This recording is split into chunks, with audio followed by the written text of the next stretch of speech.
Okay, so if you want to get the watch working, you'll need the Arduino software from Arduino CC. So Arduino.cc, you don't need to give them any money, they're just trying to shake you down for some.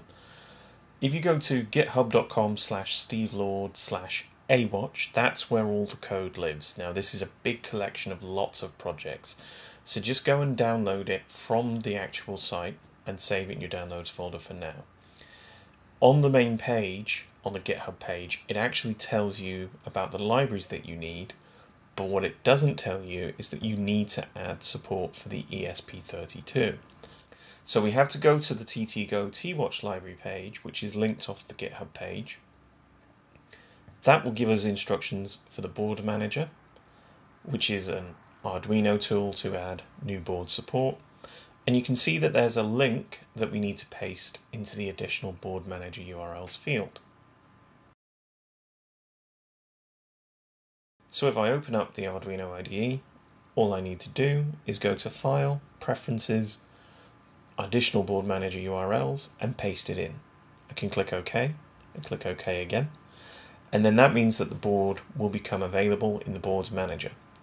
So if I go into the Boards Manager, and I don't need to type TTGO, what I need to type in is ESP32. I just hit Install. That'll take a while to install, especially on a clean Arduino IDE setup. In my case it took about an hour, so this is the time for your flask of weak lemon drink. Once it's installed, we can close that. We now have full support for the ESP32 board that drives the watch. We can now look at getting the other libraries if we want. So let's start with the TTGO TWatch library. If we go to Sketch, Include Library, Add Zip Library, we can then install the TTGO TWatch library.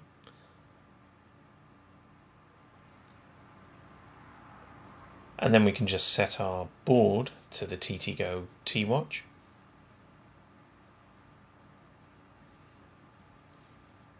And to check that everything's working, we'll go down to the TTGO TWatch library, and there's some examples down at the bottom.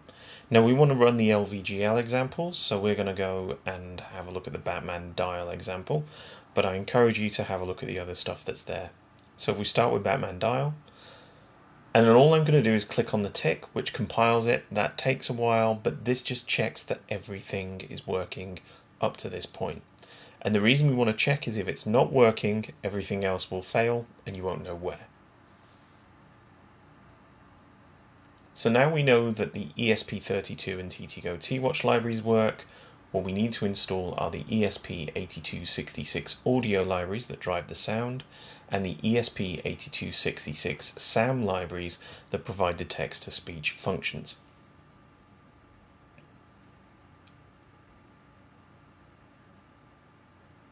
So we're just going to add the first one, and then we'll download the SAM, and as you can see, it's exactly the same thing.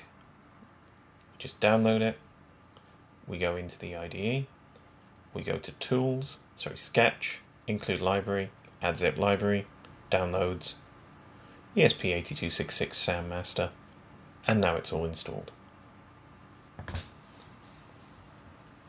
We can now go over to the AWatch master folder that we downloaded earlier, and I'm going to copy this into Documents Arduino, not libraries, just Documents Arduino. Now, the location will vary depending on whether you're using Windows or a Mac or Linux, but generally it's under a Documents Arduino folder.